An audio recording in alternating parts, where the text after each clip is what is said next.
We've got over 500 vehicle tests on this channel, and almost all of them have headlight tests, so if you want to see how the lights on your vehicle work, this is the right place to be. I've been wanting to try this new Buick Envista, and according to the web, it starts at $22,400. Well, let's get one and see what it's like. And by the way, this looks like a car, but it's really an SUV with a car body. We'll talk about that a little bit later. Okay, car's on its way. Let's look at the window sticker. It's called a Maroni for those in the profession, but I still call it a window sticker because it's a sticker on the window. So this is the upgraded Envista Sport Touring, of course, which means it's going to cost a bit more. Let's see how much. Well, 24 grand. That seems reasonable. Let's see what we're getting as standard equipment. I'll just scroll down. You can freeze frame it anytime you want. More goodies.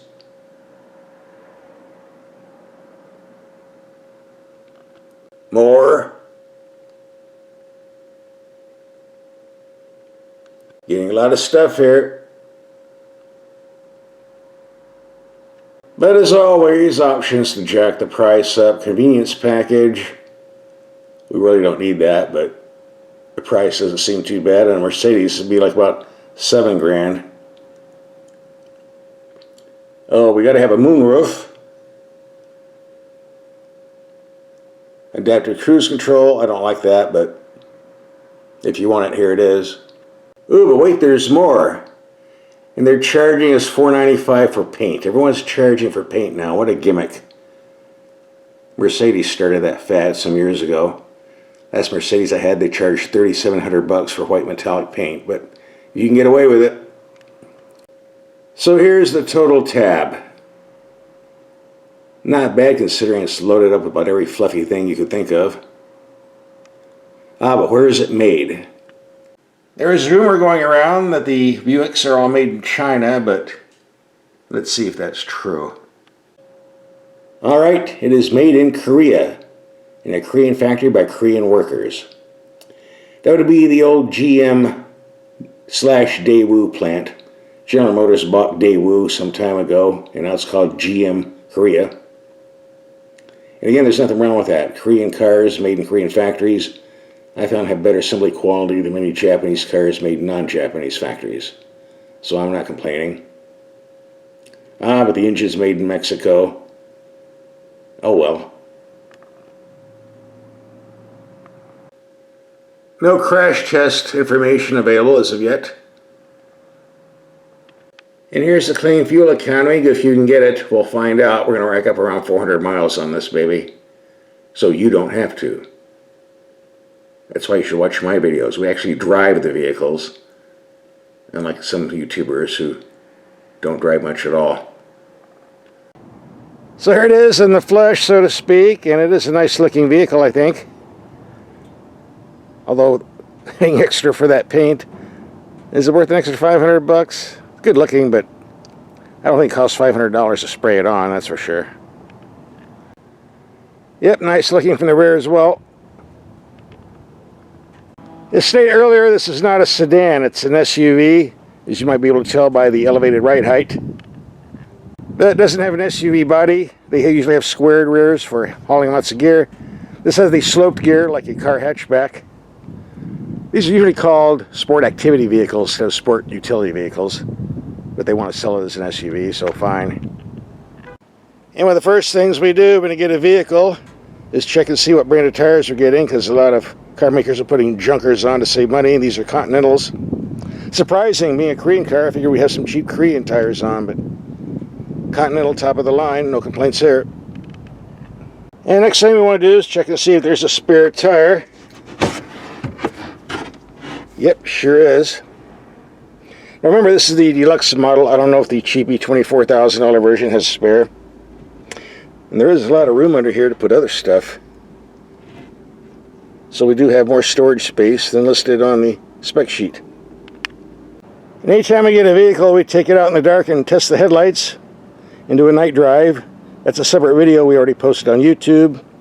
We'll have a link for that in this video, so you're not missing anything. You're getting 2 videos here for the price of 1 free. And one thing we check for, and you should always check for if you're buying a new car, most vehicles have something called a start-stop system that shuts the engine off at a stoplight to save fuel. Very annoying, causes a lot of engine wear. So you'll want a switch to turn it off quickly on the dash or on the console. But believe it or not, some cars don't have a disconnect switch easily found. You have to scroll through the info screen to turn it off every time you get in the car, which is utterly stupid. And some vehicles out there do not have a disconnect switch at all, especially if you're buying an older Cadillac or GMC.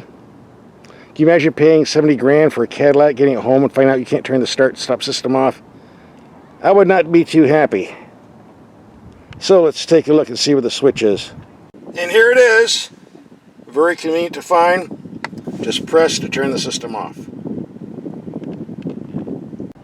I don't know about you, but there's one thing I cannot stand on new cars, or any car for that matter, is when they put the air conditioning heater controls on the info screen instead of simple knobs and separate from the info screen system altogether.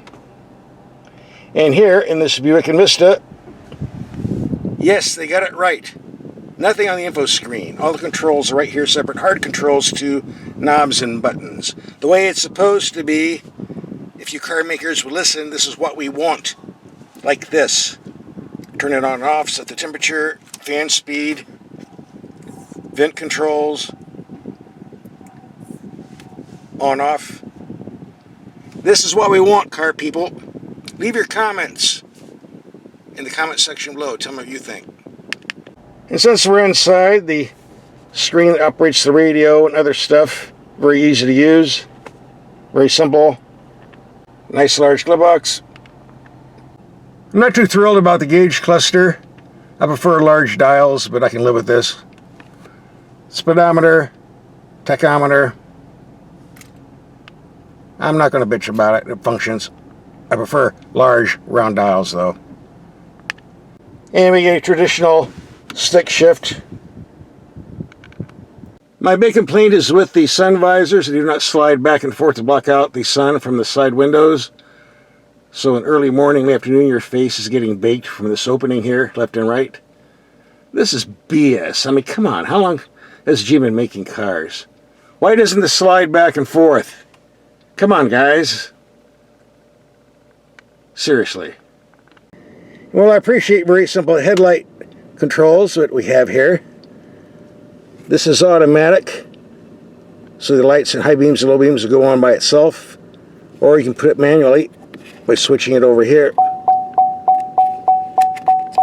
The problem is, at night when I switch it on manual, sometimes it activates automatic anyway.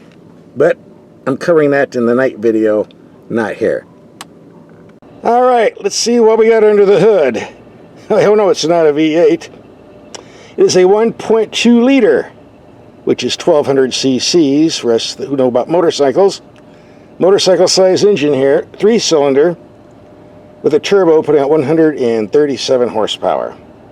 Hooked to a 6-speed automatic transmission, front wheel drive. No all-wheel drive is available. Well, obviously it wouldn't have the power to run 4 wheels. The problem with these type of engines, I call them motorcycle engines, they do very good gas mileage in city, but on highway not that hot, as we can see by the 28 to 32 mpg rating. The bigger 4-cylinder engines found in Japanese cars like the Toyota Camry or Subarus put out something like 180 to 200 horsepower. You get up to 35 to 36 mpg on the highway. So we're a little outclassed here. But if I can get 28 to 30 around town, I'm not going to complain, and we'll be putting out about 400 miles on this to find out what the real economy is. So don't go away. I've been driving this in the city for a couple of days and pleasantly surprised. The steering has great feel and feedback. Unusual for a low-cost economy car. The ride is reasonably comfortable enough, although I do hear a lot of thumping from these big wheels and tires and feel it too, but nothing serious. In fact, I took a 100-mile highway trip. Found it pleasant enough. And the brakes are excellent. Great pedal feel. No mushiness. I haven't had a chance to test the handling on tight mountain roads, but I probably won't be getting there because this isn't a sports car, so it handles reasonably enough for daily transportation, which is what this is intended for. Obviously, with only 137 horsepower on a 3-cylinder engine and a 6-speed automatic transmission, drag racing is out of the question, but otherwise I'm pretty impressed with this motor. The power is very smooth. The bottom end pickup is very good. And it doesn't really sound like a 3-cylinder unless you press it hard. You get that buzzing noise, but come on, it's an economy car. Can't complain about that. And 37 miles and getting 25.2 in city driving. It's very heavy city traffic with a lot of accelerating, like I just did. Here says 27.1 average and best at 36.1, although I don't know who was doing that. Apparently not me. Let's reset the computer and take a highway trip. 114 miles of interstate driving, 75 miles per hour, plus a bit of passing, 31.6. So what's my take on this Buick after a week of driving? I have to be honest, I didn't want to like this car because I'm not a fan of 3-cylinder engines in a motor vehicle. But for the price, starting around 24 grand, it's not a bad deal. And this is a pretty pleasant vehicle to drive. If you're looking for a nice city commuter, you definitely do a lot worse. So, yeah, I'll give it a thumbs up. And if you want to see the headlight tested night drive, you might as well if you're thinking about buying one of these. Here's the video coming up. Just click on the link and watch.